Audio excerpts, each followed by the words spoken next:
Okay, good morning, friends. Welcome to the second webinar of FPTA. The topic today is Way Forward Post COVID-19. In the last webinar, members were given brief of what kind of situation will be there in the global scenario of COVID-19, the impact of that on paper, packaging board. We had quite a bit of our doubts cleared during that. Today, in the second webinar, friends, we have a very esteemed team today. So friends, welcome to the second webinar of FPTA, Way Forward Post COVID-19. Today in the audience, I would like to welcome a team of JK Papers Limited. I think they are present in huge numbers and across all corners of India. We also have some friends who have joined us from Nepal, from Dubai, from Jakarta, Indonesia. We have a lot of our manufacturing company people also right now in the webinar. We have some notebook converters, some printing presses. In fact, I'm surprised we also have few bankers from ICICI Bank, some logistic people. So I think we have a very wide audience today for this webinar. I think everybody wants to know what is the way forward post COVID-19. Today we are in lockdown for more than 45 days now. And there are a lot of questions in our mind with regards to our business. What will happen to my stock? What will happen to my prices?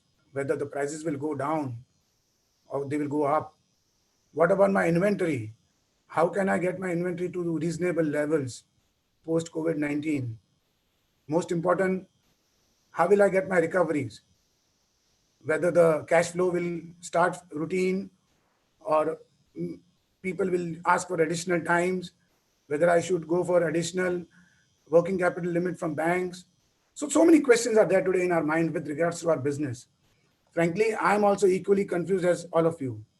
And to answer some of these questions, we have today a very esteemed guest today from JK Limited. Before I give the introduction of all the esteemed guests today, I would request our president Chandradev ji to please welcome the audience. Yes. Hello and namaskar to all of you. I, Chandradev Chaudhary, President FPTA, welcome you all on this behalf of the second webinar. I am obliged to have Shri A.S. Mehta, Director and President JK Paper Limited and IPMA President, Mr. Partho Viswas, Chief Marketing and Sales, and Mr. Saket Basu, Chief General Manager. To begin with, I pray to God that during these difficult times of the COVID-19 epidemic, all of us, along with our family, stay safe, by healthy, by and not lose our patience in these times of trial by lockdown. FPTA is an all India organization of approximately 6,000 paper traders with 35 constituent members by its head office in Mumbai, Maharashtra, the worst hit affected city currently in India. Now I leave this stage open for our guests to address this webinar on the topic Way Forward Post COVID-19. Thank you very much. Thank you very much. Thank you very much. Thank you, President sir. Thank you for your welcome note. Now, without any more delay, I will start introduction of our esteemed guest. I'll start with Mr. Mehta. Mr. A.S. Mehta has been associated with JK Group for close to 40 years now. He has held several senior positions in JK Tire and Industry Limited before joining JK Paper business. Today, he is the president and director with JK Paper. Within a short span of time, he has also been taken over as the president of Indian Paper Manufacturers Association, IPMA, an apex body of Indian paper companies. Also, with the reconstitution of Development Council for Pulp and Paper Industry, this year he has been appointed as the chairman of the council. Congratulations, sir. That will work towards improvement in efficiency and productivity in the Indian paper sector. Mr. Mehta is also on the board of various associated companies, trust and research bodies. He is also engaged in various employee engagement and customer satisfaction programs.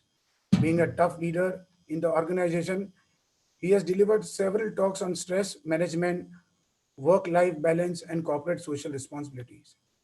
Entirely a personal man and HR driven, his vision in life is to give happiness to all those who are associated with him. I would also, along with Mr. Mehta, welcome our two other esteemed guests, Mr. Sekat Basu. He's a Chief General Manager Sales.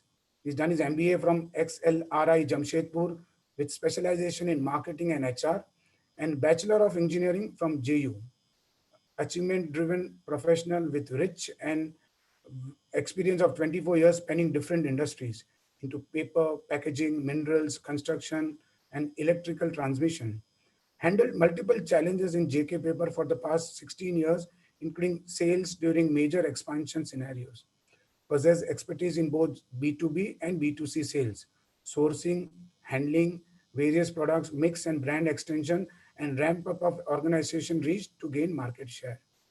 Our last speaker is Mr. Partha Bishwas. He's a Chief Sales and Marketing at JK Paper Limited. Has a vast experience of 30 years in marketing FMCG products. He joined JK Paper in January 2019. Sorry. Done his computer engineering from Delhi College of Engineering. Done his PGDM marketing from IIM Kolkata. I welcome all the three of them and I'm handing over to them now for their presentation. Sir, to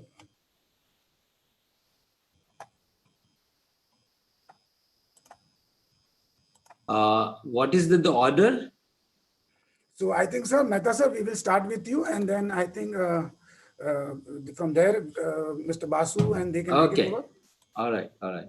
So should I start? Yes, sir, please. Okay. Very good morning to all the participants, gentlemen and ladies. I hope there are ladies as well. So very good morning to all of you, and my special thanks to the FPTA President and Shamji Bhai and all other distinguished member of the FPTA. It's an honor and privilege to talk to you at this point of time. And I was thinking that what to talk. When we talk about the way forward or the situation or the ambience and the atmosphere after COVID. But I would say that, I mean, why after COVID? With after COVID. I would say that uh, we should not think that the COVID or the coronavirus is going to be away from us. It is likely to live with us. And this is what my thought is that we need to coexist. I mean, the COVID will also go on, and we also will have to keep everything doing, and the life has to move on. In fact, when we talk about this virus, in fact, there is much talk about the people who have been suffering from the COVID. In fact, from last few days, the government advertisement has been that we should be away from the COVID, not from the people who have suffered from the COVID. So that means what? These people, those who have suffered, they are not achut. In fact, we should think that this is like any other the flu or any other infection, and this will also go away. In fact, why we have been talking so much about this is that in the whole society and on the globe, whenever there is any paradigm change or any radical change, in fact, we are too much worried that what is going to happen. But believe in me that any change, something become a catalyst for a change.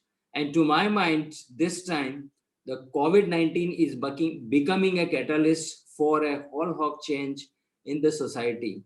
The way we live, the way we behave, the way we transact, the way we meet, or the way we live. I mean, this is going to change every aspect of our life, the way we do business and the way we remain on this world. So this is going to inflict the whole of change in every sphere of life. So what I was thinking that yes, there will be some cure, there will be some vaccine, there will be something on this, but at the same time, it will take time. But by the time, the scenario is that, do we lock down ourselves for all the 6 months, 8 months, 12 months? I don't think so. This is a very initial reaction, and to my mind, we should not have any panic. This is my approach, that any situation, then when there is a change, there is bound to be a panic reaction, and this is what we are saying on the ground. The lockdown basic objective of the government is to prepare the whole infrastructure and to imbibe the habit in the citizens' mind. In fact, looking into the situation in our country, where the 130 crore of population, where our literacy rate is not that good, even if the literate people, I mean, the way we behave and the way we live, our habits and the manner is totally different. Uh, so it is necessary to imbibe some of the basic habits to fight with such kind of the contagious diseases. It is necessary that we have lockdown, and that is what the government has done. In the meanwhile, for 45 days, the government has prepared themselves to handle the cases. The only silver lining in the our case is that the symptoms are very mild. The impacts are also mild, because I mean, I am not a scientist, and I'm not expert on this, but whatever I have heard and interacted with the number of people and the experts, their view is that the strain of this virus in the country is a very weak virus. The immunity of the Indian people is very strong, and that is why the deaths or the critical cases are very limited. In fact, those the active case, even if there are 40,000 active cases in the country today, maybe less than 5% are the critical cases on the ventilator. Maybe less than 5% people are on the ventilator. That means they are all the cases where the recovery rate is going to be far good, superior, and very good. So we need not to worry too much on this, and there should not be the panic reaction. But at the same time, when there is any change, and all the time the changes are good for the society and good for the humanity. And I would say that post-COVID, but I'm not referring this post-COVID, I'm saying with COVID, what is going to be the scenario? And the scenario, to my mind, lot of changes, the globally, within the country. And in fact, I would say that in time to come, if everything is handled appropriately, I would say that lot of manufacturing will shift to India. And the India is a very good potential manufacturing hub for the globe, because we have all the enablers in place. We have a very good democratic system. We have a very good judiciary. We have a large number of young working force. We have a good the communication skill in the people. The skill set of people is very good. So there is no reason that India should not become a very good manufacturing hub. And when we have all the enabler, I mean, who will stop India? And also, to some extent, at this point of time, there are all favorable ambience globally for India. The Indian people are liked by all the people. And that is one thing, that in time to come, there will be many more manufacturing companies approaching to India or setting up their locations or their facilities in India. So once there is a good manufacturing move in time to come, I mean, the whole ecosystem will change. I mean, I can only tell you that on a piece of a land, if a manufacturing company is set up,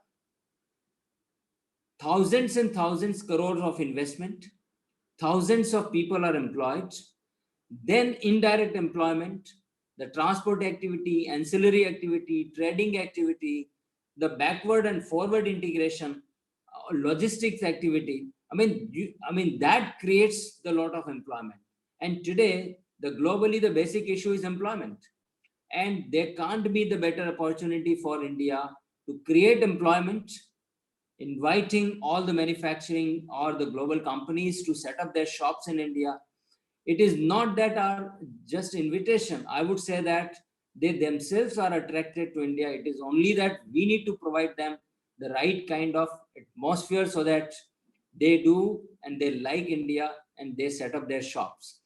Once this kind of thing is there, imagine what kind of opportunity all of us have.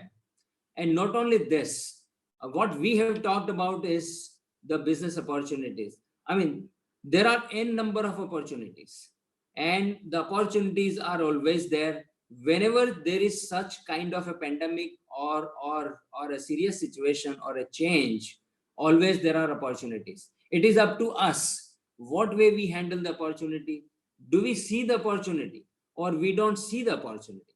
In fact, 99% people, when there is a crisis, they only have the grudges on the crisis. And there are 1% or 2% people, they always see an opportunity in the crisis. And I am one of I am one of those people that I always see some opportunity in the crisis. And I know that in a given situation, the people who are identifying and defining the opportunity, they will do much better during this time. Because always it is said that the tough time does not last, but the tough people last forever. And who are those tough people? Such difficult time, we always say that the survival of fittest. I would say that what is the definition of fittest today? In the ancient time, the fittest people, at some point of time, the definition of fitter people is totally different. At some point of time, a physically strong person is the fittest person. Sometime a very good person with the immunity is considered a fittest person. Sometime economically and financially strong person is considered a fittest person.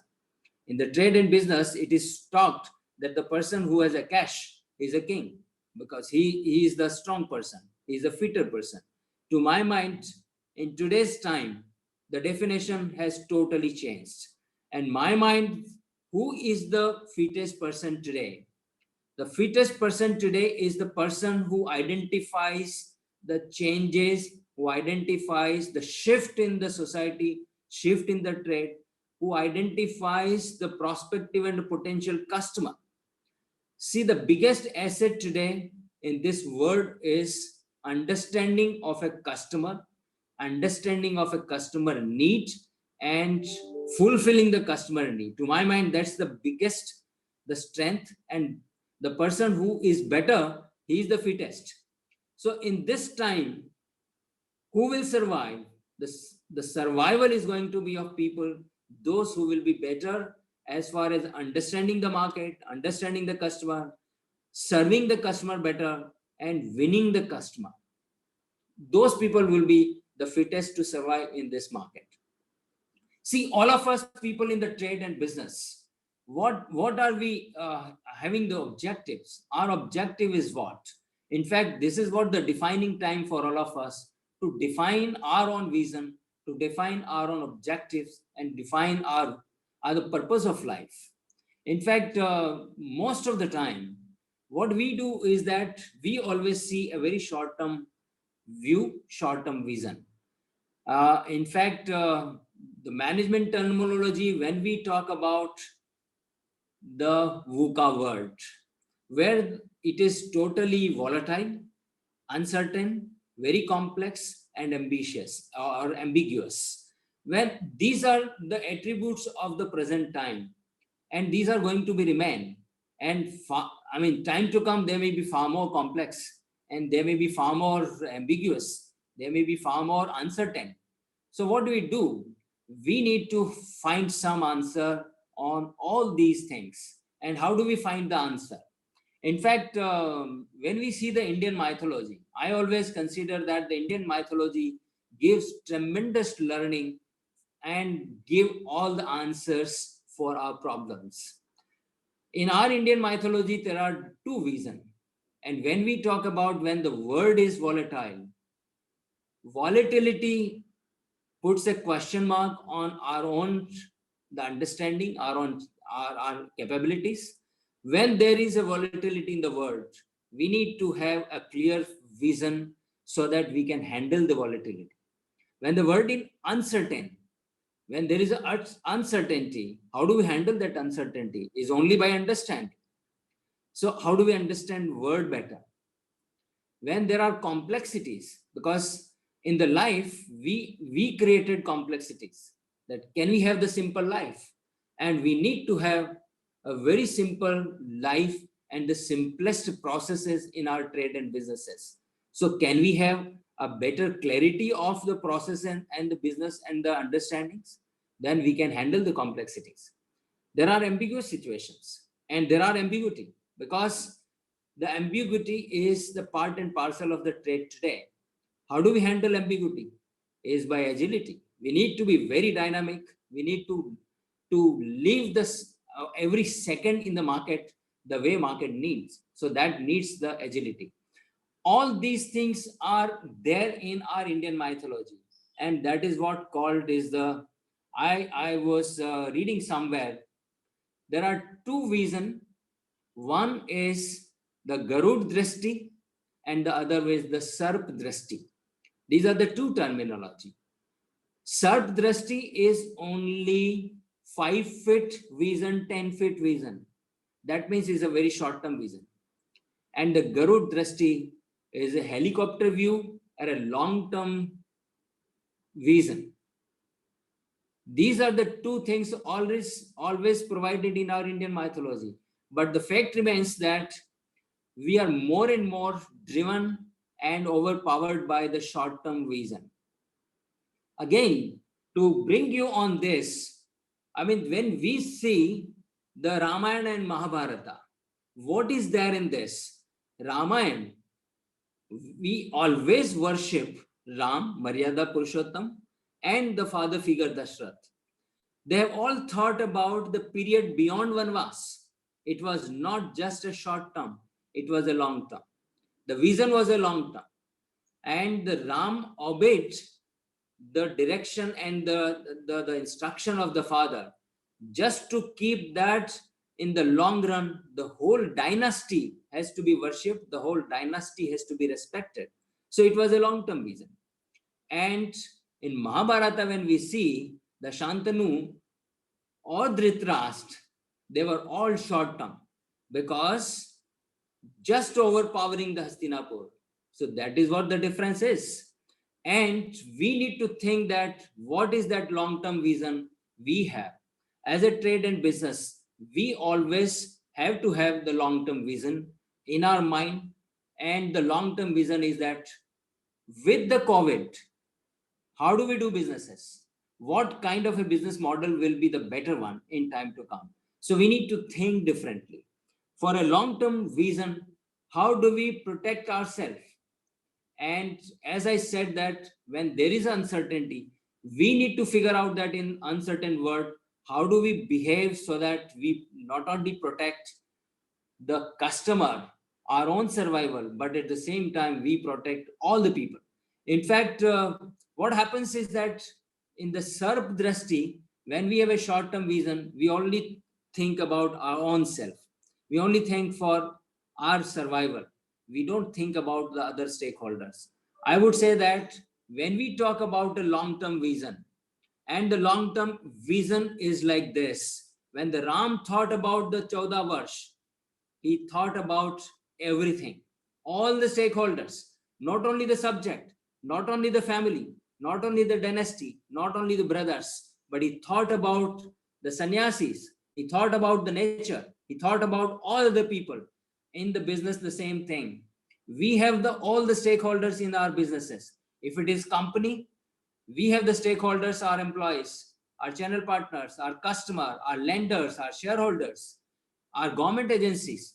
They're all the stakeholders. And believe in me, one dissatisfied and frustrated stakeholder cannot take you for a long-term vision.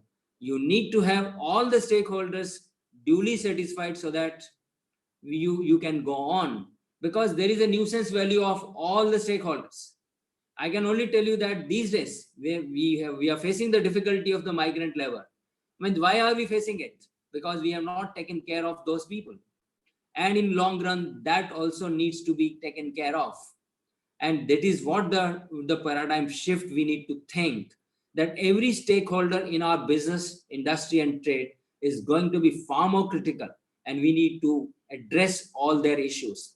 We can't ignore the government. The government is there, a very, very prominent stakeholder, and it is going to be. हजार वर्ष के इतिहास में भी कोई भी business और trade राज्य सत्ता के सपोर्ट के बिना नहीं चला है और नहीं चलेगा. And we need to think that we take care of the government and their interest as well, because the government will have to work for people, and we just cannot ignore, because the decision of the government is going to be in the interest of people.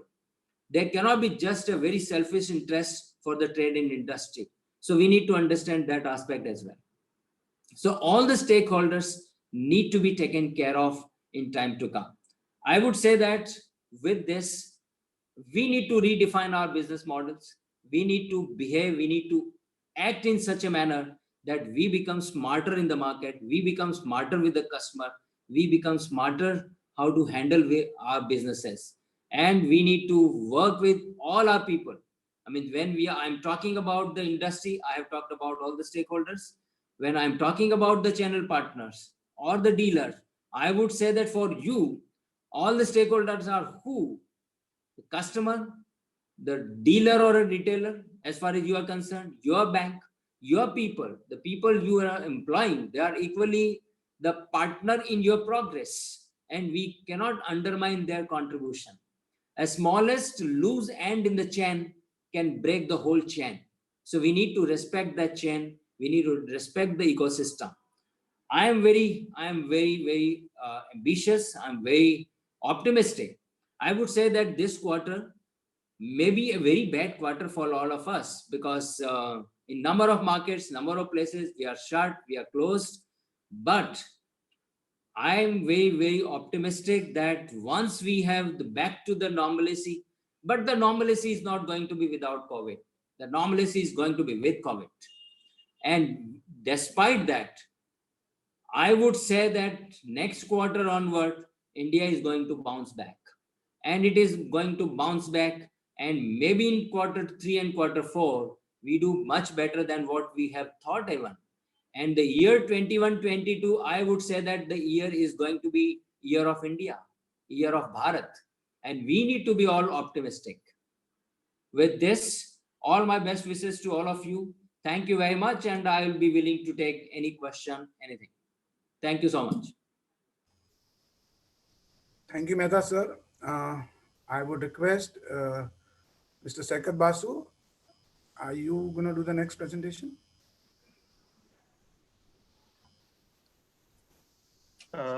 So this is Partha Biswas. Okay, I'll take Partha. on from here. Okay. Okay. Yeah. So 1 second. Yeah. Can you all see the presentation? Yes. Yeah. Thank you, Mehta sir, for your motivating words and clear directions as to how we should look at it going forward. So friends, good morning to all of you. My name is Partha Biswas. I have close to, like you just heard, I have close to 30 years of experience in various industries, mostly FMCG as well as durables. So what I'm going to do is I'm going to share much more specifics of some of the segments. So first of all, overall, how is the paper industry looking like quickly, and then share with you some of the segments and how we see the different sub-segments within those segments of paper and board, and how they should be faring differently, and what we should do overall as those people who are in the business of paper, as to how do we look at it and what we can do to dynamically change ourselves, our way of working going forward. Okay. So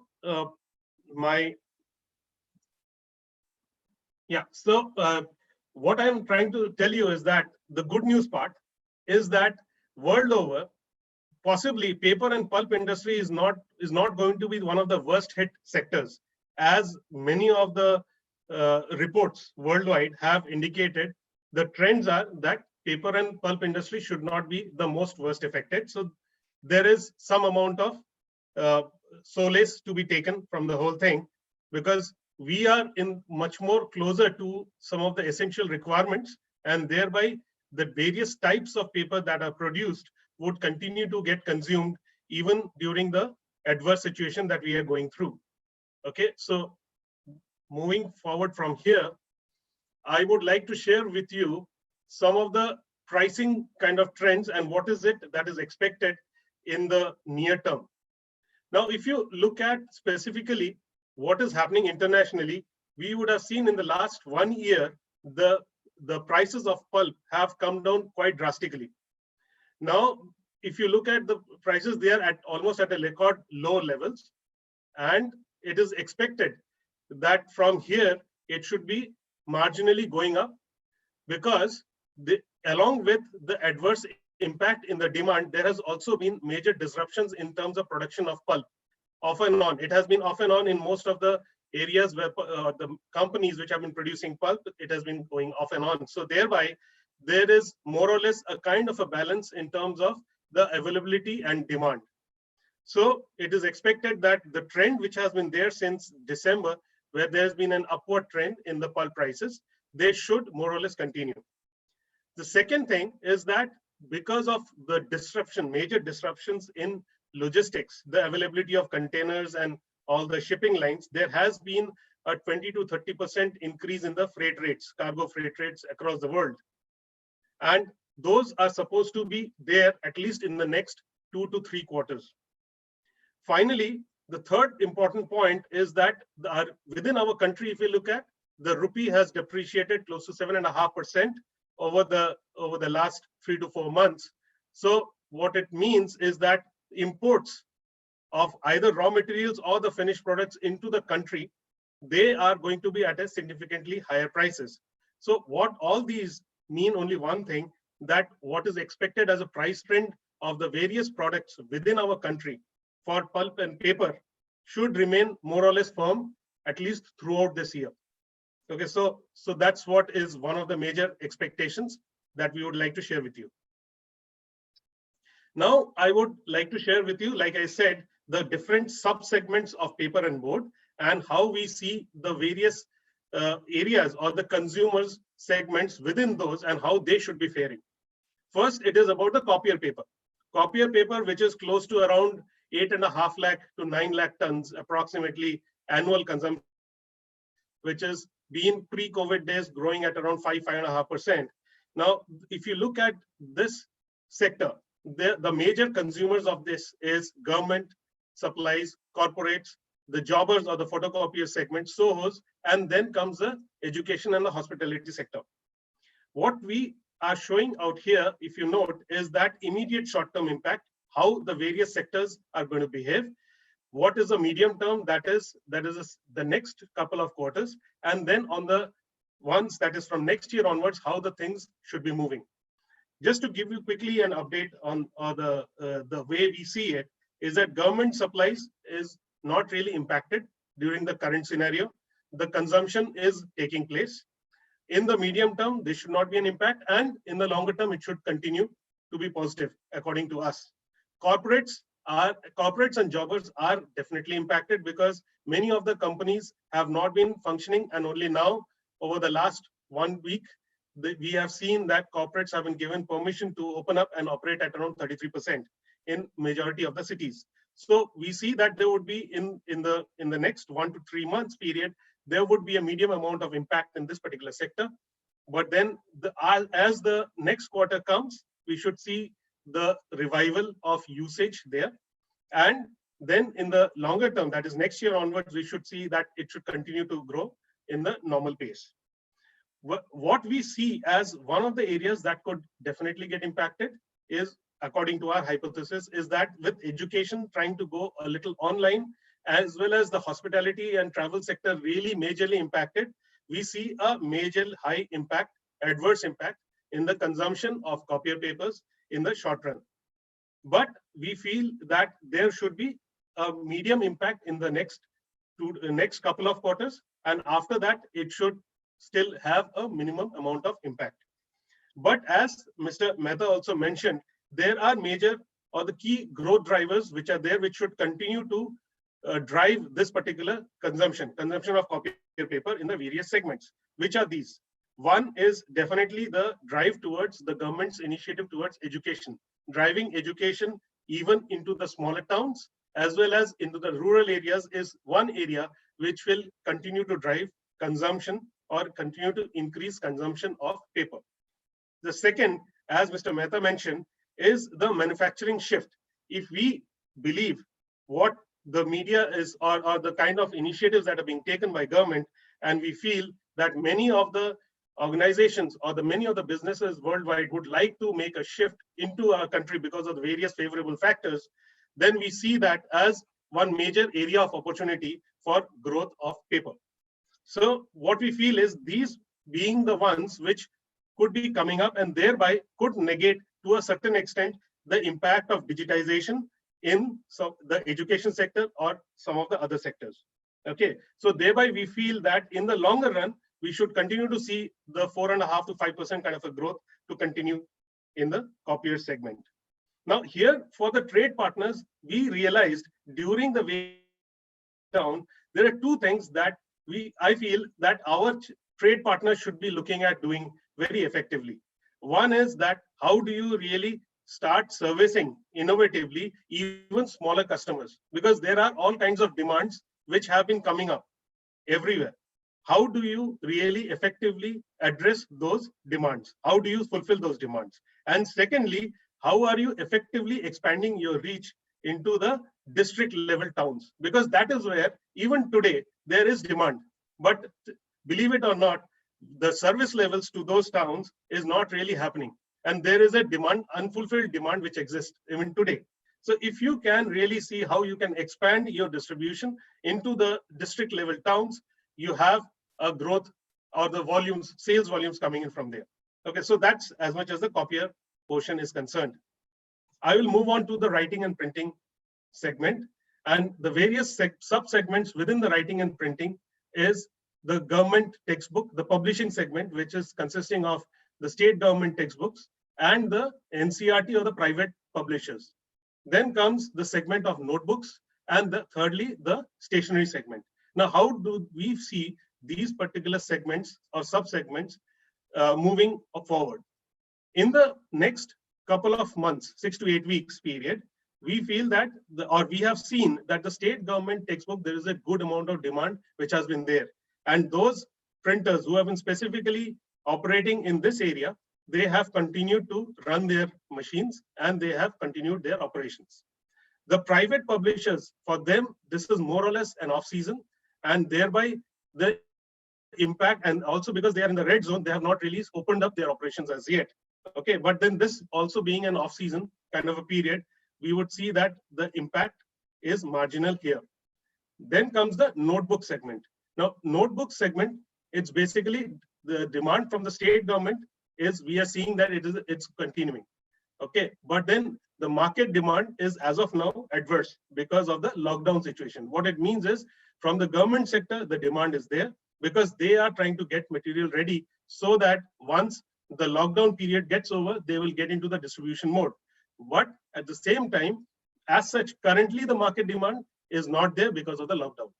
But we see that in the longer run, which I'll come to subsequently, we should see that thing taking over. Now in the stationery segment basically consists of demand from the domestic as well as the exports markets. And here, currently, it is majorly impacted because of lockdown within our country as well as in the international markets.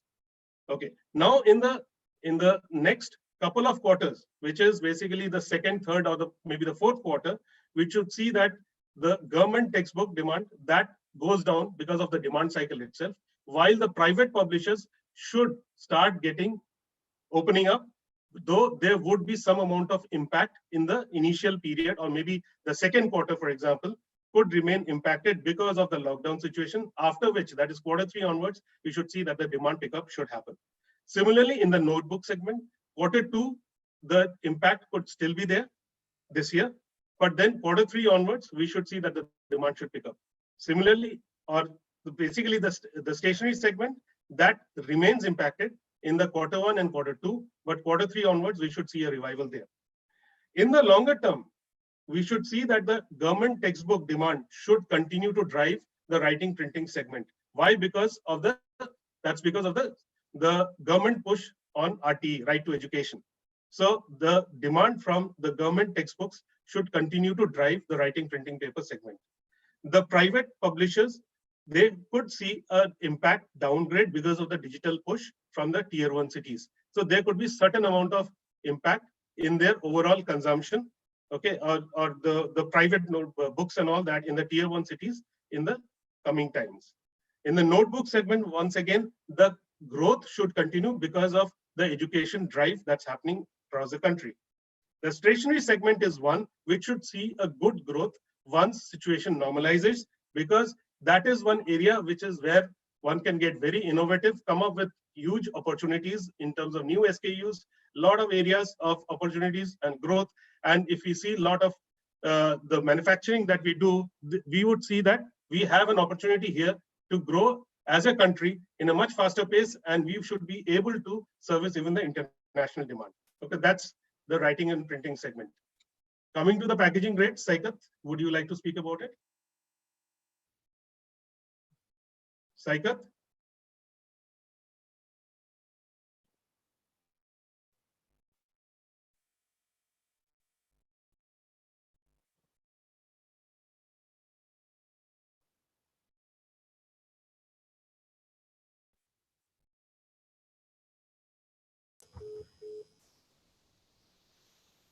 Saikat, are you there? Hello, Saikat?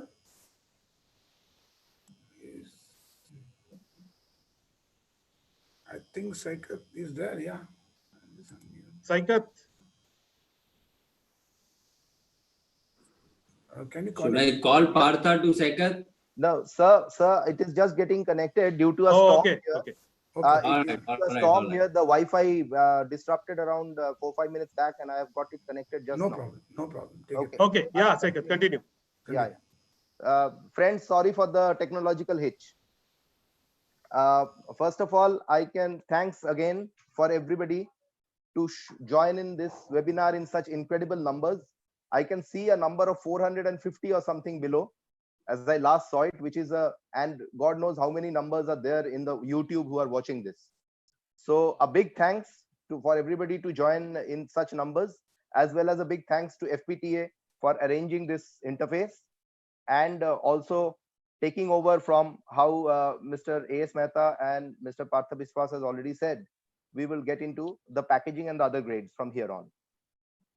Friends, in our previous generation, I think nobody has seen such an unprecedented scenario in the industry and the economy, as well as in the daily lifestyle which COVID has brought. So for all of us, it will be whatever calculations we do, for all of us, I think every day it will be a new learning. We have to join the dots every day. We have to watch what is happening in the other countries like China and Europe, and we can extrapolate the recovery trends which will happen in India. As per packaging grades is concerned, I think there is a saying in marketing which applies here very much, that we know our product, we should know our end consumer's product. Now that is how I tried to put these couple of slides in this, where we should understand the short-term, mid-term, and the long-term impact on the basis of how our end consumer movement or their products are moving around, or what will be the impact on their businesses, so that we can understand the impact on our business which will be coming in packaging. In a short-term level, as you all know, there will be a liquidity challenge, a disrupted supply chain which is there, and a demand weakening in the non-essential segments. When I'm talking about the non-essential segments in packaging, it means electronics, mobile, all other things which are today under the curbs, even the premium FMCG, etc. There are various other segments also of the packaging, like wedding cards, imitation jewelries, and many of these segments, cup stock, which are all coming into the non-essential segments as of now. And that's why it will remain a challenge for the short term in these segments.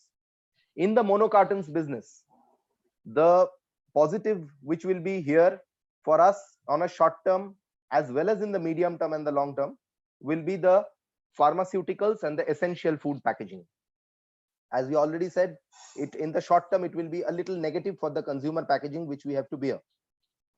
The pharmaceutical packaging, I would like to just share with you that I was attending a webinar with various pharma company heads, and you can just imagine how we feel that the pharmaceutical sector can take care of the backlog which will happen in the other consumer packaging sectors. The minus which will come from the other packaging sector can be made up by the pharmaceutical sectors. India exports total 33% generics of the world, generic drugs, and only USA alone, their entire generic drugs, 45% is from India. So you can understand what is the impact once, while the media is saying that we are becoming a pharma hub to the world after the breakdown which has happened in the Europe and the US. What is, you can extrapolate how much it means in terms of business in these matters when you see these figures. Looking into this, Government of India has allocated 3,000 crores for 3 pharma parks in Telangana, in Punjab, and in Andhra Pradesh under private public partnership. And already when the other industries are running at only 10 to 20% capacity, pharmaceuticals in India has reached 65% capacity utilization already. With all the liquidity crunch, with all the logistics problems, with all the disrupted supply chain, pharma industry reaching 60 to 65% itself gives a very green signal that this will be a good sector for packaging, both in short term, medium term, as well as maybe in long term. Now, you see for the craft and specialty papers, the craft, one of the major sectors positive will be consumer bags. Reusable bags is becoming a big no-no, and because of the health hazards which it brings, and so it will be a positive for paper bags for this sector. Specialty paper on a short term and a medium term will remain negative, because specialty paper has its requirements in the congregations, in weddings, in all such activities within malls, which may have a hit for at least in the short term and medium term. It may revive in the long term. When we are talking about corrugated, it is very positive. It will be for e-commerce packaging. As you are aware, most of the malls are closed, the traveling is stopped, so the maximum buying will be through e-commerce. It is already happening in that way. So the corrugated will be very positive in e-commerce, and I heard that we are already seeing that positivity in all the craft mills, etc. It will be negative for B2B packaging on a short term to mid term basis, because the business to business transactions will be little subdued. It cannot happen completely online. So maybe that portion of the corrugated portion will only revive in the long term. In the mid term, logistics and labor availability will become a problem, and that will create an operational efficiency problem for everybody. The capacity utilization for all manufacturers in any part of the supply chain will not be full. However, the food and pharma packaging will continue to be strong.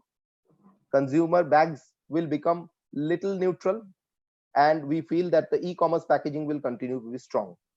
Consumer packaging will be neutral or little negative also in the next 2-3 quarters, because the purchasing power of the general people will take some time to build up, and we have to wait for that.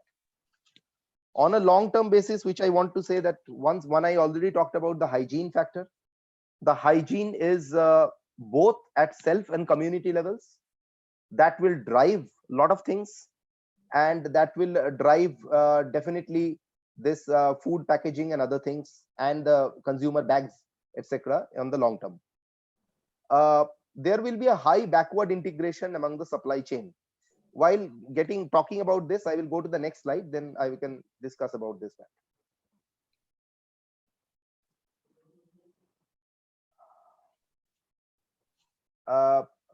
Parthaji, I think you are the host of the slide, so you have to change the slide.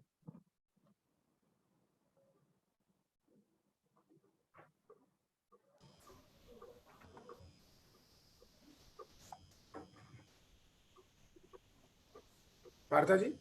Parthaji, you have to change the slide, please.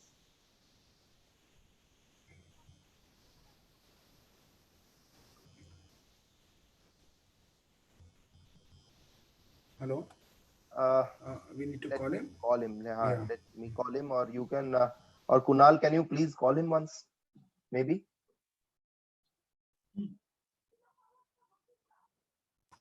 He's not on mute.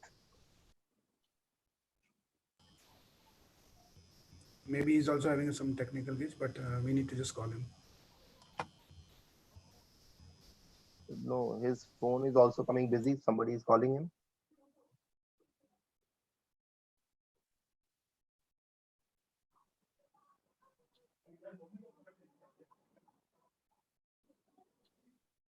Hello.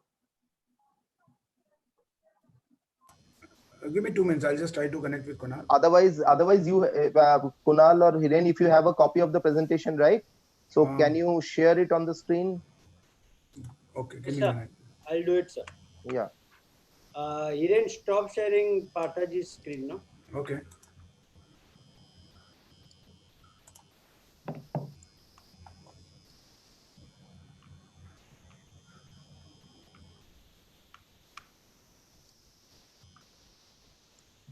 Yes, can you see?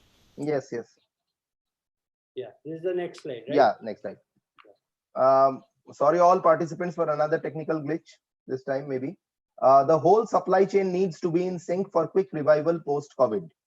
As respected Mr. Mehta said, that it is very, very important that all the stakeholders are happy. Otherwise, it will become, yeah, all the stakeholders are happy. Otherwise, it will become a nuisance factor for anyone. This is very, very relevant as per packaging board is concerned.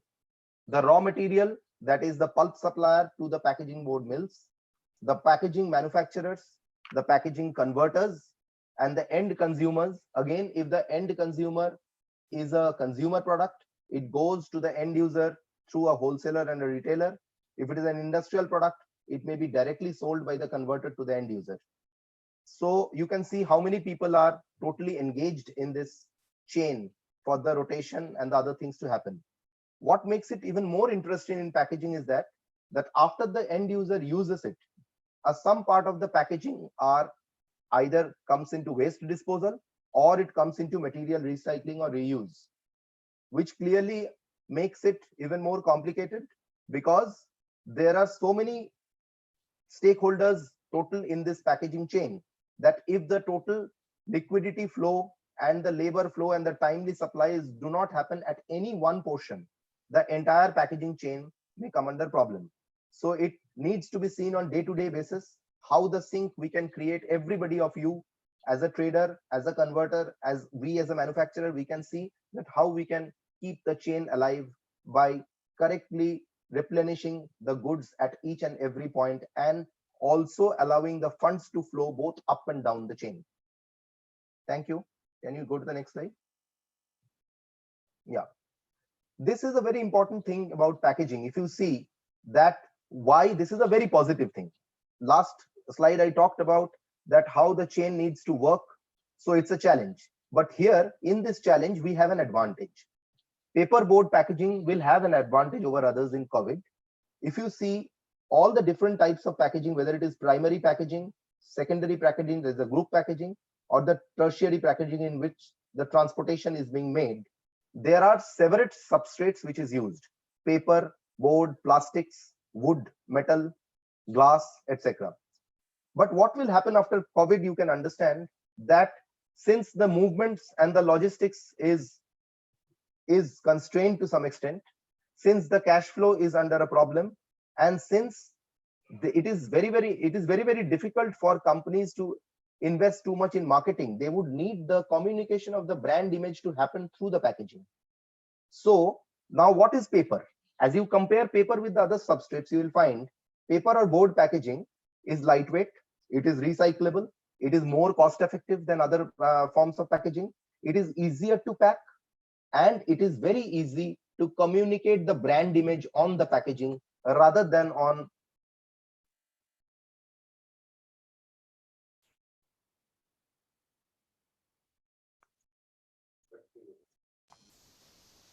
Sorry, members, I think there is another technical glitch. He will try to reconnect. Please bear with us. Sorry again.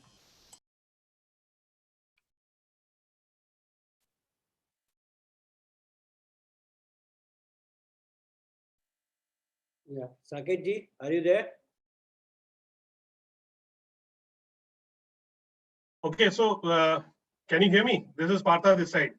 I would then let's continue if it is getting disconnected, because there's a huge storm going on here. Okay. So every now and then our networks are getting disconnected.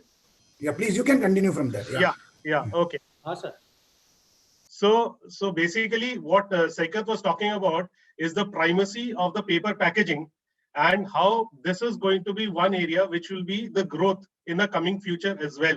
And it would be because the paper-based packaging is something that it becomes much more premium in terms of connotations towards branding and an overall look and feel of a particular packaged product as compared to the other mechanisms like plastics and all. So we would definitely see going forward, there would be a major increase in terms of the growth of paper-based packaging in the coming times. Okay, next slide, please. Yeah, so the next segment we are going to talk about is the coated paper. Coated paper basically is something that gets used in multiple applications. One major area that you could talk about is the promotional material like brochures or catalogs or the calendars and those kind of items. Another area is basically the magazines. Second is in the books, and then you also have something called the labels for the bottles and the play cards and all. So there are various segments which are there. In the various segments which exist, one area which will get majorly impacted this year, what we feel, looking at the various trends, because of the recessionary trends which are there all around us, maybe we would see that many of the organizations or the companies will go for a reduction in their spends in the promotional products. So thereby, we could see a scenario where the usage of catalogs or brochures or calendars could take a bit of a hit in the balance part of the year. Okay, magazines are something which is an area which is a continuous kind of a shift that happens in terms of usage of digital forms of magazines. That's been on a kind of a rise. But one major area, which is basically the books and the novels, are something which should continue to remain there. When I'm talking about the books, because of the usage of coated paper in the books segment, that should continue to grow because of the overall thrust towards the education of the government. But then, and when we talk about the normal books, the fiction books and the other novels and all that, that also is something where we have seen as a very, very clear trend that once consumers or the readers shifted towards a digital mode, they have decided to come back to to have that natural feel of the physical books. So that's been one research trend that we have seen, as a result of which the growth in these areas for usage of coated paper, that's something that will continue. Okay, so it's a kind of the coated paper is going to be a kind of a mixed kind of a bag this year, and towards but possibly next year we should see a kind of a revival that happens, or it can get back to its growth trend which has been there pre-COVID days. Next slide, please. Saikat is back. Yeah, I was back. Saikat, yeah, you want to add something? Since you were continuing that thing, so I didn't speak anything. So in the previous slide, just one more point I wanted to add. I heard what Parthaji said, that it is, so only thing is this, the label industry, that is one thing which will be a positive thing in the short term, we felt, because the sale of liquor is already continuing. And what we feel that there is a ban on the gutka, but we have to connect the dots. While we saw that as soon as the lockdown got relaxed to some extent, the bottles and the liquor sales went up. So all the label manufacturers have started the working. So we feel that even with the gutka also, even after the relaxation goes off, I think the sales might come back to a near normal situation. So there, on a midterm, though it's a health hazard for everybody, on a midterm level, that should also revive. That is what we saw.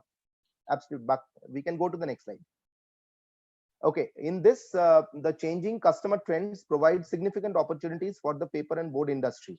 Friends, for all of us, whether we are the manufacturer or the trader or the converter or or if the printer or a publisher, anywhere we are in the supply chain, we have to find out the opportunities where the things are going to come, and we may have to increase our product portfolio accordingly. The environmental friendliness and the health hazard and the hygiene hazard which is there will drive these four basic segments very fast, mainly from the packaging side. Paper cups and straws, the expected demand due to adverse impact of COVID on hospitality sector would be pretty high on this, on a Q1 and maybe to some extent on a Q2 basis. But after that, there should be a large shift towards paper cups and straws, and by the Q3 or something, we should have a healthy demand growth in these areas.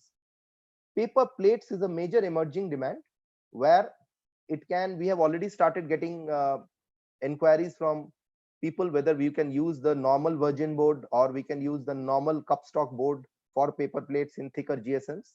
So there is a big shift towards paper plates which will be coming in, mainly from the rural sides as well. Oil and grease resistant paper is a very small segment in the Indian industry today, because the food wrapping applications still in India happen mostly into aluminum foils and mostly into other substrates. But here again, due to the health consciousness and other things, we foresee a growth in the future post-COVID. And to add to this, we want to inform you that we are bringing up a retail pack in this also, which will help flow through the chain and reach the end consumer. The retail pack will be launched very soon. Paper-based carry bags, as I already talked about in the previous, both in paper, in terms of paper, as well as in terms of craft. Both in terms of these two things, I think the application for lifestyle segment, QSR food segment, etc., will more and more involve carry bags based on use and throw, and reusable carry bags will become a no-no. Looking into the health hazards, people will become themselves very concerned, and it need not be enforced like a plastic ban. The self-concern of the people will itself drive it. Yeah, so Saikat, here I would take over from here. Yeah. See, friends, what I wanted to mention is that there are certain major areas or emerging areas which are huge opportunities for us in our country. One definitely is the art and craft area. Can you go back? Can you go back, please? The previous one. Yeah. I'll tell you when to change the slide. Kunal, the previous one. Kunal, previous one, please. Yeah. So I was talking about the art and craft segment. Believe it or not, art and craft segment means huge amount of opportunities, because there's the amount of innovation that can happen in this particular segment is huge, and the applications are something that's going to grow. Paper definitely would be an integral part of this in various forms, whether it is the drawing paper or any other types of paper and solutions, the books, drawing books, craft books, so many stuff, so many type of applications would be there. And those applications will be growing not only within our country, but also provide huge opportunity for manufacturers here for exports to all over the world. So this one area, that is one area which is going to be a very, very significant opportunity for people out here, for us, for all of us, when you want to get into different kinds of paper manufacturing or making the final products. Yeah, next slide, please. Yeah, the next area that we feel is going to offer us huge opportunities are the health and hygiene segment.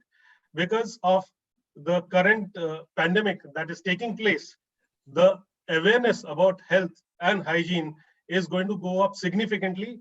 And let me tell you that because we will all be living with this for some time, quite some time to come, this will become kind of a part of our habit.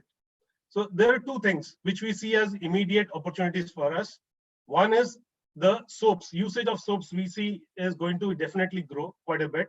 And along with that, when it comes to paper applications, we are talking about stiffener paper and the soap cartons themselves. You will see a big amount of increase coming here, and thereby a strong growth opportunity in the coming times. Second is definitely the tissue papers. Tissue papers is something which will grow in a very big way in home usage. You could say that out of home, that is in the hospitality sector, at the immediate level, there would be disruptions. Even in the next couple of quarters, we could see disruptions, but in-home usage of tissue papers is definitely on the rise, and it will continue to be on the rise. So usage inside home, even in the tier 1 cities, would be increasing, as well as in the tier 2 cities, we will see a big amount of penetration happening in this particular segment, that is the tissue papers. So what I would like to suggest to all our trade partners is to really look to diversify your portfolio of products as well as your portfolio of customers. Look into the various upcoming opportunities, because these are the areas which provide opportunities of upgrade. And we as JK are also looking into this area in a very big way as to how we could change our portfolio. Not so basically what we change our portfolio, you guys also look into changing or upgrading your own portfolio, diversify, add more products, add more customers who are going to be your next future customers in these areas. And I'm sure this will help you to continue to grow in future. Yeah, next slide, please. Yeah, now this is something that we thought that for the trade fraternity, we would specifically take up some of the challenges and opportunities that exist for all of us, and then we can talk a little bit more about this. So basically, one area is managing the cash liquidity. Cash liquidity currently is a bit of a problem for all of us. So one suggested area is definitely to look for options of channel finance, because today the cost of finance has come down quite significantly, and thereby we should all look into this opportunity in a big way. Saika, do you want to add something in this area? Yeah, I wanted to add that we have already offered from 2 different financial institutes and banks some channel finance opportunities, and both have their own terms and conditions in terms of different for our trade partners. We can talk that in detail elsewhere, but this is a very good opportunity to, you can choose your, among the 2 options, you can choose whichever you want to do, and we are always available to help you in whichever way that helps your cash flow. But we have to understand as a team that, as we already talked about, that the whole supply chain, the cash flow needs to move around in a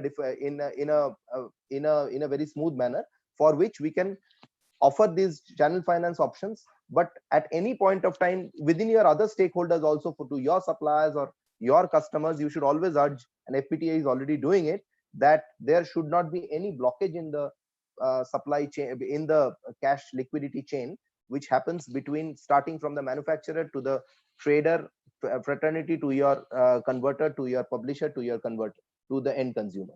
That we should always focus.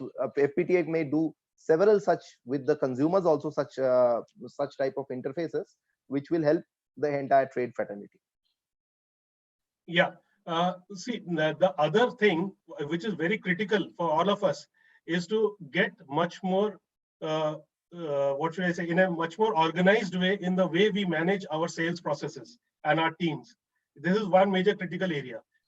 Definitely, this is the age of digitization, and we need to take advantage of the digitization or the digital processes of making sales calls, like telecalling, reaching out to a larger set of customers. You don't need to necessarily go about meeting. In today's world, maybe it is very difficult to go out and meet your customers, but then one needs to be very, very specific in terms of how do you really manage your customers by reaching out to them over either on video calls or telecalling, or really use the different digital tools. At the same time, we would also suggest that this is the right time to upskill our sales team, give them much more amount of information, give them much more amount of knowledge of the various technical benefits of the various technical terms, or the technical USPs of the various product ranges which are there.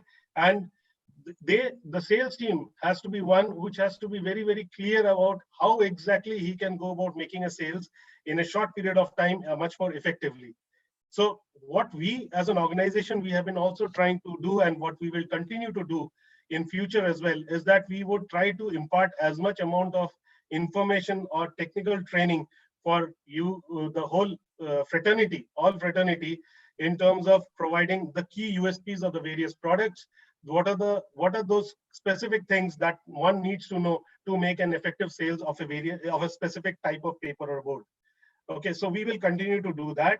We would also try to do is something that while all of you are there working in the market, continuously interacting with your customers and having a very close or the ground feel of what is happening or not happening, what we would try to share with you continuously over a period of time is the mega trends or the evolving trends which are happening in the industry of pulp and paper, and how possibly all of us can take advantage of those trends and thereby remain much more productive and grow our subsequent businesses.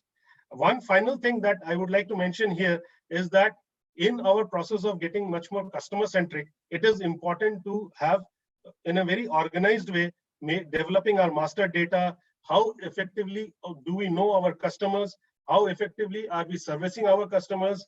All that detailing is very, very critical to become more productive, more successful.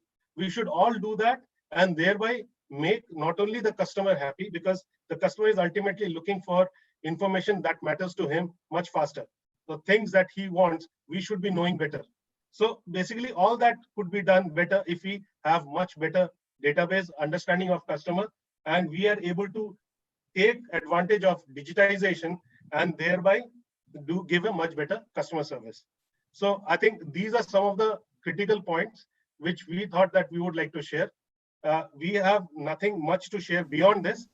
So our next slide is basically, thank you very much for patiently hearing us out. But can I add just one thing? Can I add just one thing? Yeah. I just wanted to add that there has been already 4 sessions of training with our of distribution partners by our technical team as well as others from the branches. And I would there most of our trade partners have joined. I would request in the subsequent sessions which we are arranging, you allow your sales people also to join who are with the trade partners who are in the front line, because they also need to update themselves with whatever Parthaji said about the trends as well as about the technological training which we are imparting. So I would, since most of you are here, I thought that it is good that we will be continuing to do these sessions. Already 4 sessions has been done, and make your sales people frontline also join in that. Thank you very much. So if there are anything specific questions or queries, we would be happy to take them. Yes, definitely. Thank you so much, Mehta sir. Thank you for your insight about the paper industry and how you explained it with Ramayana and Mahabharata. It was fantastic and really could relate to it. Thank you, Mr. Partha Biswas, for giving us the insight about the copier market, writing, printing, wood free. And thank you, Mr. Saikat Basu, for showing us what will be the trend for the coated and the packaging grades. Definitely, there are a lot of questions in the inbox also. And Hiren, start your video, please. So definitely there are some questions which we have received pre-hand, which I have already shared it with our past president, Mr. Venkat. He has already guided, he has all the list with him and he will be asking you that question. After that, Venkat sir, you can hand it over again to me and I will ask all the questions which are there in the inbox, which we can take as per the time permitting. So over to Venkat sir for the question and answer. Thank you, Hiren, and thank you to all the distinguished panelists. Thank you. Had a very interesting session. I think it's been very productive and very informative. On behalf of FPTA, let me thank all the panelists sincerely for having. Thank you very much. For all of us. We have some questions which we've already received. And I have reframed those questions and I'll be posting it to all the panelists individually.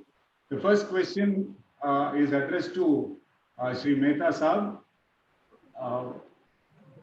We feel, the traders feel that the trade is in crossroads. We have a lot of challenges which are there in front of us. We have a huge credit exposure in the market. At this point of time, we seek your advice. We seek your advice in various aspects. One is, how can the industry support the trade? Second is, how can the industry help the trade by not going directly to any large consumer or to a government organization? And what is your general advice to the trade at this point in time? Over to you, sir. Okay, thank you so much. See, as I said that for a long-term vision and a successful entrepreneur, I would say that I need to take care of all the stakeholders. When I'm saying all the stakeholder means the channel partners are far more important stakeholder for us. So see, when you're saying that you are at a crossroad, it is not you, it is all of us together, right? So this is where the difference, I always say that the trade partner or the channel partner should not think in a just for one selfish interest for their own. It is the survival for the entire ecosystem. And collectively, we need to face this challenge. It is not the challenge only for the trade people or the dealer. It is the challenge for all of us. And how do we handle that challenge? It's not that you have the inventory and the companies don't have the inventory. To my mind, the companies have higher inventory than in the trade. So we all have to handle it. It is not a question that your outstanding is in a difficulty. I know that you know to whom you have given a credit. You know all of those people to whom you have given a credit, because with the careful assessment only you extended the credit. And I know it's a question of time. Once the circulation and the cycle becomes a normal, everything will be in place. But yes, my advice would be that in time to come also, the credit and the way we handle business, we need to be far more cautious and careful, because you cannot just extend credit after credit without thinking about the recoverability part of it. But I'm sure 99% of you people are very careful, very cautious, because you extend the credit only to those from whom you can recover the amount. I know that what is the percentage of your bad debts or your write-off. To my mind, it is not significant. So don't worry on that part. That's the risk we need to carry on. In the business, it is risk and return. There is a proportion. When you take a risk, you have a higher return. So that risk we always carry in the business. As far as our view is the concern on the big customer or a government department or something, we always say that all the distributor are part of my team. So I need to take care of their interest. It is not that we are going directly to somebody, or it's not a question of going direct or indirect. It is a question that the distributor should also make a decent return on their invested capital, as well as the companies, those who have invested, they need to make a decent return on their capital invested. So all of us, we are in the same boat. We have to have the same return. As it cannot be that the companies make money and the distributor do not make money, or it can't be that the distributor make money and the companies do not make money. So both these parties will have to make money in whatever time the market is. Thank you, sir. We have a small appeal. As president of IPMA, I think our appeal from the trade side is please don't penalize the traders in terms of collecting overdue interest at least during this lockdown period is our sincere request. This is not a question, this is an appeal to you. I would say that it is not a question of penalty. See, the panel interest is not a revenue source for the companies. It is just to have a deterrent. See, I know that there are a number of dealers who have money, but they don't want to make payment to the companies. But that should also not be there. If there are genuine cases, yes, individual companies will take their own call. But the intent in the mind of the distributors and the dealers should not be, अच्छा पैसा दबा के रखो companies को तो देना जरूरी नहीं है. That should not be the intent. Again, I said that there should not be only a selfish motto and interest. We all need to work with a very transparent and fair practices. Thank you, sir. Since you hit the phrase risk to reward, I have a question on that. Sir, do you think that the risk to reward ratio of an Indian paper trader is proportional? See, whatever is the ratio. I mean, at some point of time, I was asked this question several years back in the tire trade also, when I used to handle tire business, and this trade also. Sir, there is no return. And I always say that if there is no return, why the hell we are in the business? Why the hell the paper traders are in the business if there is no return? Why the hell any trader in the tire trade or cement trade or any trade is in the business? He is in the business because there is a return. And also it is a question of our knowledge. We know how to handle this business better. I mean, the paper trader know how to handle paper business. So that is the reason they are in the paper business, and they are not migrating to the other business, because they know paper business better than any other business, right? And there is a return. See, we need to be truthful. It is just for sake of saying that, sir, there is no return, should not utter this word. Because I can only tell you that we also analyze what kind of return our traders, our distributor, and our wholesaler have in the business. We know it. We don't say this, but we know it. So whenever there is a difficulty, we always support it, because I am the firm believer that unless my distributor make decent return, why should they be in the business? And they are part of the whole ecosystem.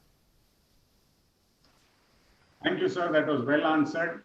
I hope that the risk to reward ratio of an Indian paper traders matches that of paper traders overseas in the days to come or in the years to come. Yes. Yes. Thank you, sir. Thank you. And Thank my you. next question, sorry, sir. No, thank you so much. I saw some question on the chat board and the questions. Yes, I just want to answer one question on this, that if the FDI in the paper, or if the foreign company comes to India to set up a paper plant, I can only tell you that we have been talking to the government at a various level, and only talking about the unfair competition by the people operating outside the world. It is not a question if somebody comes to India, set up a shop in the country, we would welcome, if they follow a fair practice in every aspect. That's not a problem. All the Indian companies, they are efficiently managed companies. If they are not efficiently managed, it is their funeral. So they will handle their own affairs. But the companies, those who are efficiently managed, they don't have to fear about the companies coming to India and setting up a manufacturing facility in India. No issue at all, because our cost of production is as competitive if somebody comes in India and set up a shop. So we don't have to worry. The unfair position is only the people, those who dump paper in the country and then create a scenario in the market differently. thank you, sir. Thank you. Thank you. And my next question is to Mr. Partha Biswas. Sir, there are two questions, both relating to photocopy paper. Working from home seems to be an order of the day and is likely to be as such in the future as well.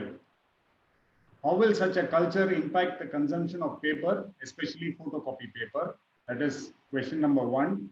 And this question number two, with respect to photocopy paper is one of the growth areas in paper usage. In terms of margins, most of the time, the return on dealers' investment and efforts in selling copier paper is quite low. I hope you agree with me on this. What is your advice to trade on the margins on photocopy paper? Okay, first coming to the trends, we have recently heard a lot about work from home. Now we need to look at this culture of work from home and how much it is possible.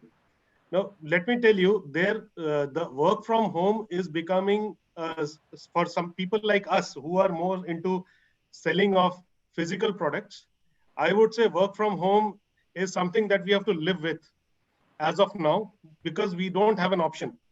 But as we see offices opening up today, like for example, if offices are given permission to open up with 33% of their manpower, immediately most companies are opening up their offices.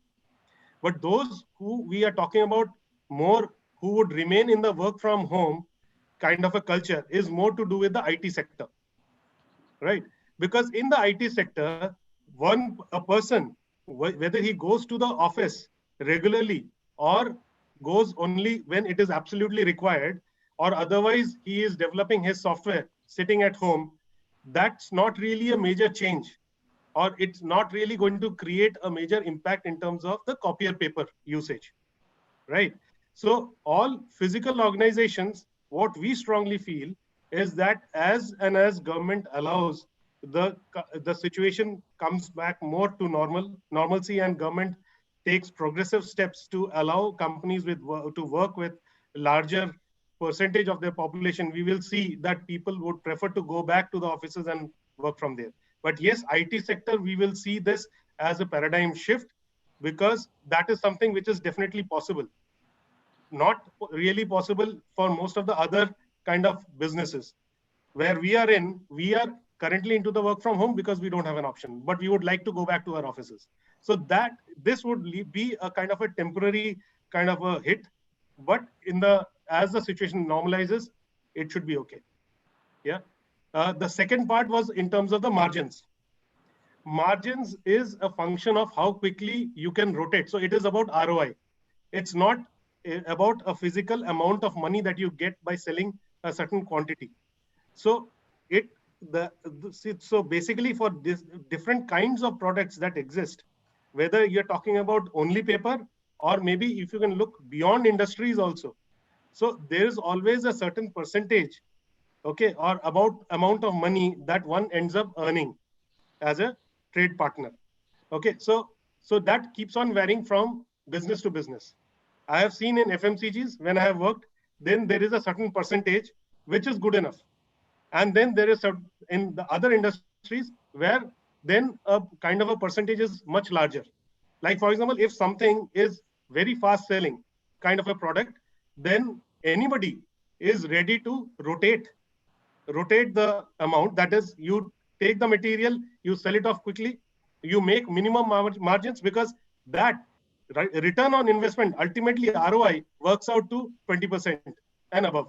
So it is not about a particular transaction and the money that you make. It is all about how much is the ROI that you make at the end of the year doing your business. That's the most critical thing.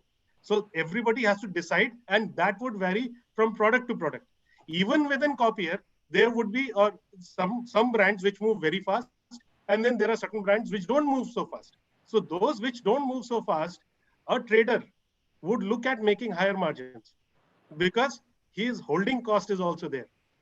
Something which really moves very fast, he would look at making minimum margins. So it is not about the physical amount that you make on a particular transaction. Like I said, it is about the amount of ROI that you generate through the year. So if we are taking that into consideration, it will keep varying. Even within my own portfolio, if you look at it, it will keep varying from product to product. So ultimately, objective should be we should make 20% plus ROI. Is what I feel. Yeah. Thank you, sir. Thank you for that excellent reply. We only wish the paper traders work with an ROI and at an average ROI of 20%. Yes, it should be. It should be working. Thank you, sir. My next question is to Mr. Saikat Basu. With the projected economic downturn across the globe, the demand of packaging grades of boards are likely to fall. China being one of the largest producer of packaging grades of boards, will they resort to dumping of such grades into India at low prices, primarily to keep their plants running? If yes, how do you think the Indian industry will take up that challenge, especially on the background where you are planning for an expansion in the packaging board segment? Okay. I feel the question is in two parts. One is that what will be the scenario? The concern is what will be the scenario post COVID about the growth in the packaging segment, and what are we thinking in terms of the expansion? That is the first part. And the second part is that what will be China's reaction to this, whether they will want to dump, and how we should protect ourselves. For the first part, what I want to say is that as per the calculations and the predictions we did sector by sector, when we had planned the expansion as well as all throughout in the last few years, we felt that whatever I am now talking about the general scenario before COVID, we had expected that when our packaging expansion comes, it won't take more than a year when the overcapacity terms comes into normal, because the growth of the packaging sector was estimated to be around 12%, and one of the sectors, that is the cup sector, we were expecting to grow at more than 20%. So taking that into consideration, we thought that whatever overcapacity was there, our expansion was needed for that. There is no overcapacity which it will create. It will only cater to the increasing demand, and which will be required in the financial year 21-22. However, yes, I do admit, with the COVID scenario, there will be some segments which will be subdued, especially the non-essential FMCG segments or the consumer segments or segments like wedding cards. I do accept that these will become a subdued, but as I told in my presentation also, I feel that still now the growth which will come in the pharmaceutical segment might make up some for these segment, consumer segments, whatever the drop in sales will happen, that might get catered over by the food segment, which will drop. I'm talking about the outside food segment. So it might be made up with the pharmaceutical segments, because India, the investments in pharmaceuticals is becoming very high, and the government as well as all pharma companies have taken as a big opportunity that we can be the leader in that. And so I feel that our projections post the COVID also with the new expansion will remain more or less same as per the supply versus demand scenario of packaging board in India is concerned. As against the factor of China, what I want to say is that yes, China has some extra capacities in terms of packaging board in Ningbo and other mills. There is a chance of this getting imported into India in the next few months due to their franticness to sell. But the beauty of the packaging sector is that, which we showed in the chart, in the supply chain chart, is that the replenishment of the stocks and the replenishment of the sizes which are required for a certain FMCG product to be given always changes from day to day. If you see post-COVID, it will be even more dynamic. The sizes of a toothpaste or the size of a packaging of a soap will go on changing, because they have to also, the manufacturers also have to think of new ways to reach the customer. In that scenario, since they have to constantly change, it will be very difficult for imported material to give service, especially in the post-COVID scenario. So we should be geared up to give service. We should be prompt. We should be having our conversion things nearer to the market. And I do not feel that only price will be able to compete if the service muscle is stronger. Thank you, sir. I think it's an excellent answer. I would like to pose another question to Mehta ji. Sir, I'm sure you know the passion which the paper trader has towards celebrating Paper Day. I think we've been doing it very actively in the last 3 years. It's like a festival for all the paper traders. Now holding the mantle as the president of IPMA, how do you think we can work together to further the interest of the trade and to propagate the correct message to the general public? Over to you, sir. See, we have been working on this subject. In fact, in the last 2 committee meetings, we had some discussion and also asked a creative agency to formulate a strategy so that we are clear on our narrative for the public, that what kind of a message or what is that we want to communicate to the public, so that we have a positives for the paper trade and the paper industry in the minds of consumer. We are working on it, and as we finalize, then we will certainly partner with FPTA, and collectively we will do it so that a right messaging goes to the public. Thank you, sir.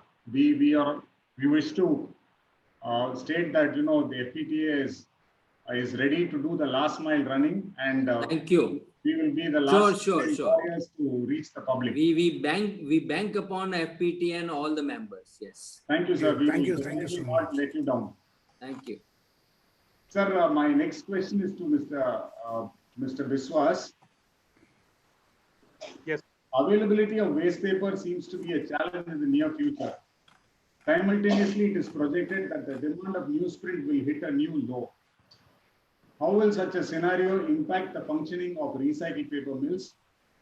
Will we see a quantum shift from newsprint to writing printing grades from such facilities? How long will we be witnessing shortage of waste paper? See, the shortage of waste paper is mainly because of the disruption in the collection process of the waste paper itself. So this is something that's going to remain for some time now. Now, it's very difficult to say how long the COVID situation will continue, but as long as the COVID situation remains in its prime, there would be this disruption in terms of supply of recycled paper, and thereby there would be this shortage that would continue.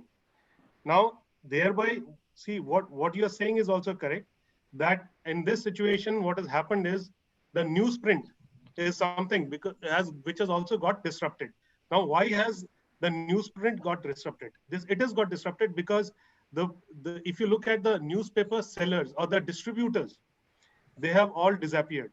Because of the COVID situation and the lockdown, you would see that the distribution of paper has come to a complete standstill. So that has, in the immediate present, it has had a major impact, as a result of which most people like you and me, we have no option but to rely on either the electronic medium or the digital medium to get our news, daily news. So yes, so thereby in the present lockdown situation, we do see a major impact happening in the newsprint, but that would ease up a bit in the subsequent quarters, where we feel that the lockdown gets over and we see a gradual revival of the distribution system of newspapers. So as that happens, there would be some amount of revival. But what is happening definitely, as you said correctly, is that because lot more people like us, we are getting used to reading newspaper on the electronic medium, we could see a certain set of or certain percentage of uh, consumers of news actually sticking to the way that they have been doing during this lockdown situation. So one could actually see though the newsprint per se has been going down, the readership has been going down over the years, it could see a little bit of an acceleration as because of this particular disruption itself. So there would be certain amount of revival, but then the disruption will continue. So if there is a disruption and there is a dip in the consumption of actual newsprint, you could see that to that extent, there would be definitely those companies looking at converting or making more of writing printing than the newsprint that they are making. Yes, definitely there will be certain amount of shift that would happen. Thereby, you would see that more amount of their volumes coming into the writing printing in the as you can say in the next year, or once the mills start and then there's this disruption which continues, you could see some amount of, or some of them actually producing more of writing printing instead of the newsprint. So that would happen as a trend. Yeah. Just to add, Partha, Yes. uh, uh, two things. One is on the waste paper or the recycled paper. I would say yes, you have rightly explained this collection system. I would say that till the time the collection system is not in full operation, because it will take time. In the Western world also, this is not happening, and in India also, wherever the lockdown, it is fully total disruption.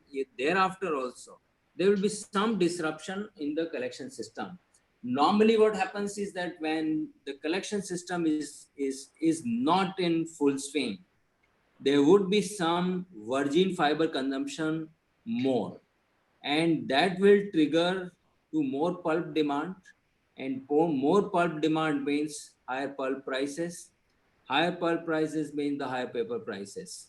That we have seen one year back or so, when the mixed waste consumption in China came down, there were a higher pulp demand. A higher pulp demand means the higher pulp prices. So that is also one analogy that we need to understand. As far as the newsprint is concerned, you have rightly said this, because there is a trend. But as soon as we are back to normal, see, in fact, the total number of pages of the newspaper have also come down during the lockdown period. So in fact, if the paper was of 40 pages, these days it is hardly 20 pages or 25 pages.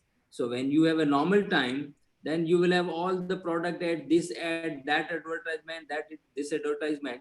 So the number of pages will go up again.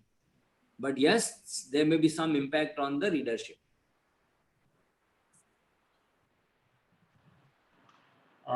Sir, this is to Mr. Biswas again.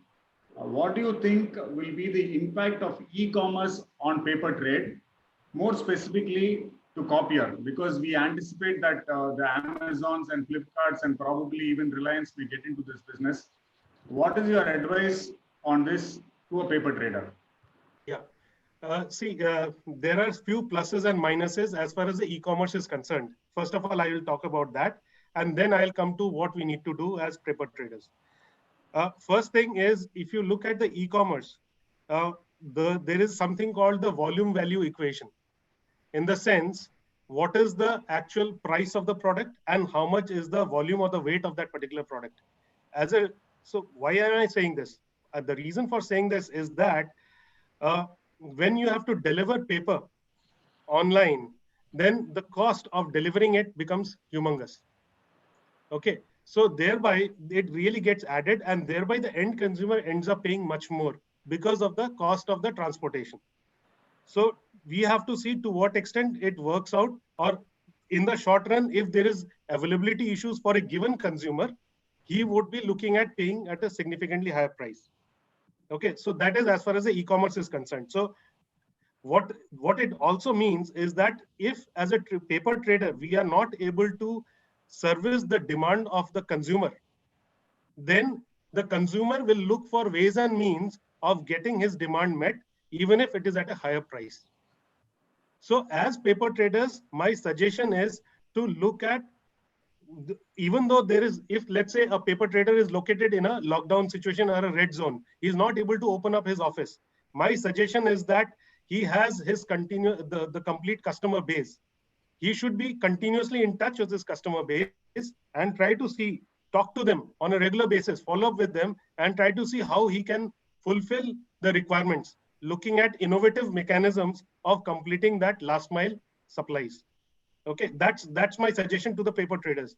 Please be in touch with all your customers and see what exactly is the requirement. Look for innovative mechanisms of meeting that requirement. It does not necessarily mean that it has to move only from his own godown. There can be areas where we can also support. If there is a customer whose requirement is there, we can support the trader that we fulfill that demand on his behalf, and thereby actually the end customer's demand is met. So that's the critical part. We are there to support. If there is any requirement, we are there to support.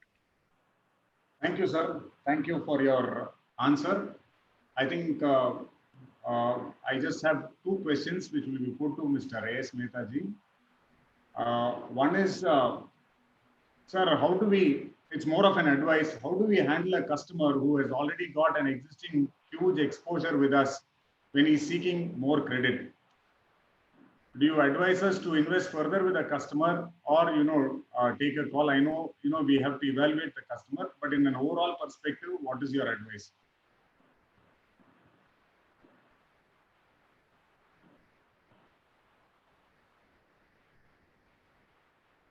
Mr. Mehta.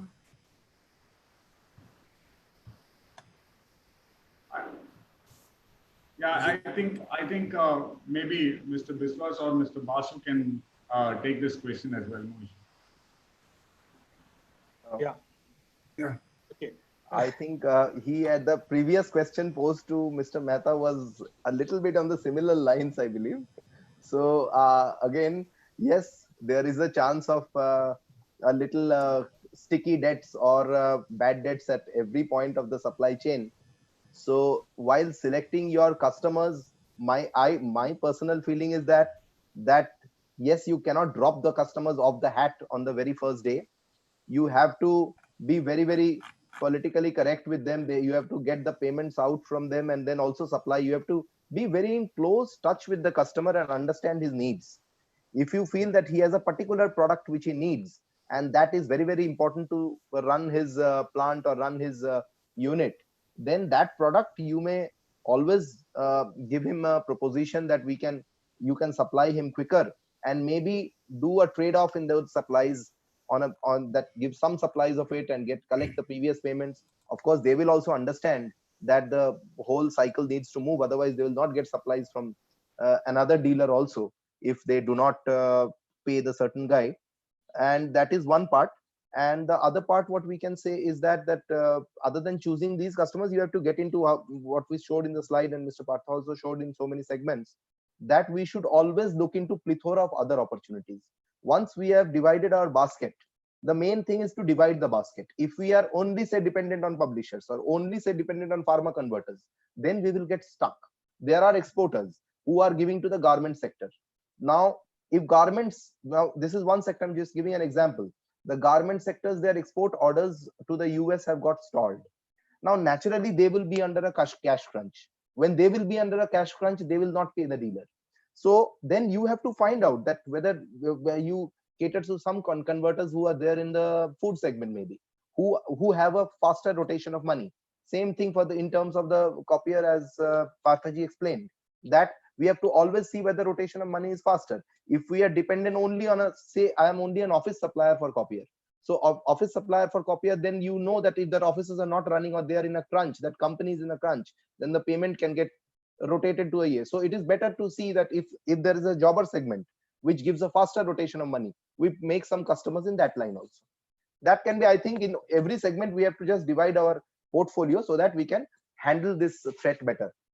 So just to add 1 or 2 points here, so what I feel is that, once again, like Mr. Mehta mentioned, it is important to understand the genuineness of the customer, whether he genuinely has that inability to pay and he has a very urgent requirement. We need to see how to support. But if the customer is in any case trying to demand as much credit as possible, even though he has the ability to pay, then we know that there is something wrong. And thereby, as Saikat suggested, it is, so maybe you cannot really drop him. You can support, but with a certain amount of commitment that slowly some payment has to come. There has to be some movement. It cannot be only one way, that only supplies are made and there are no collection over a period of time, because then a point of no return would come, and then that credit worthiness that, as per your own analysis, no longer holds good. So it should not be getting into that situation. One needs to be very live on that. And like Saikat suggested, it's important that we diversify our portfolio, looking at newer opportunities and new set of customers as well, so that we divide our risks into subsequent other baskets as well, and thereby maintain a very healthy portfolio of customers as well as products. We should look into that. Thank you. Thank you, sir. I think that was an apt reply. My last question to the entire panelists, to all three of you, is more of an inquisitive R&D question. Face masks made out of non-woven fabrics is going to cause a huge disposal issue. In this background, do you think a paper-based face mask is possible? If yes, is any R&D happening in this regard? As such, a paper-based face mask, to what extent it will be able to clear the technical hurdles? See, one can always, there are certain amount of face masks which are being tried to be made, but to what extent they'll be able to withstand the requirements of the medical fraternity and really cross the hurdles is something we are not very sure of as of now. So it's very difficult for us to project whether paper-based face mask is something that we can really come up with. That's as of now. And I am not really aware of across the world where any kind of advanced R&D is happening in terms of a paper-based face mask being produced as of now. Yeah. And which is going to be successful. So we're not very sure. It's a little early question for all of us, Yeah. I think. Yeah. Yeah. Good, sir. We only hope that we are able to find a solution to this disposal issue in the non-woven fabrics, and it will be great that in case we can put our heart and souls to it and see if we can develop a product which will be suitable for this application. Actually, thanks for the suggestion of this FPT also. This also will open our mind to think about what we can do in this. Thank you, sir. And I'm done with the questions, and I hand over the proceedings back to Hiren. Thank you, Venkat sir. I think major questions have been answered even in the Q&A, but I think there are some questions which, because of time, we will not be able to take right now because we overshoot our time. I would, before handing it over for the Thanksgiving, I would like to share the results of the poll which we had conducted today. So I'll just go through the questions and the result. So number one question was, the compulsory lockdown for over 45 days has made me knowledgeable is 90%, lazy is 10%. So we have still 10% laziness in our traders. We need to remove that also. It had to be 100% actually. Second question is work from home concept for paper trader. So 51% says it works for them, and 49% it does not work. So it's like a 50-50. Work from home culture, if introduced with our staff, is a risk to our business. 35% says true, 26% say false, 39% they say no, not sure. The fourth question is, do you feel the lockdown should be extended beyond 17th May 2020? No, Hiren, you have to scroll. You have to scroll. Sorry, Hiren, to interrupt. You have to scroll. We can't see those questions here. Okay. So for the answer, it is 53%. They are saying no for the extension from 17th May. 47% say yes. The fifth question says, COVID-19 will have a positive impact in the consumption of single-use paper packaging product. 84% majority says yes, it is true. It will have a positive impact. Sixth question is, post COVID-19, if there is a challenge in importing goods, are Indian mills equipped to service the need of the Indian paper market? And again, 62% say yes, they are equipped. I think domestic industry is good enough for them. Seventh question is, do you feel that Indian paper industry is investing sufficiently in the R&D? 24% say yes, 40% say no, and 36% they say somewhat.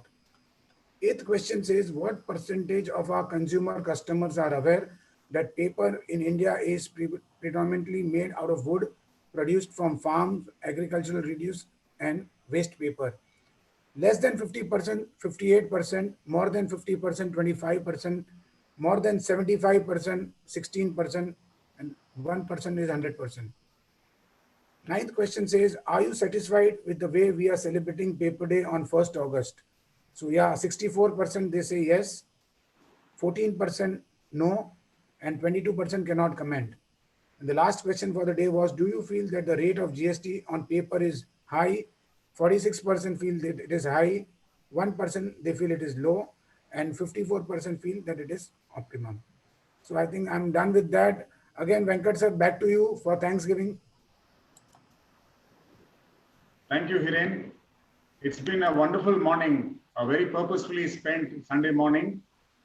I would like to thank, on behalf of FPTA, all the panelists from JK, Mr. Mehtaji, Mr. Biswas sir, and Mr. Basu sir for having spent their time and for having shared their knowledge and experience with all of us. I'm sure we will take up all the advices which you have given us in the interest of the trade and in our own interest.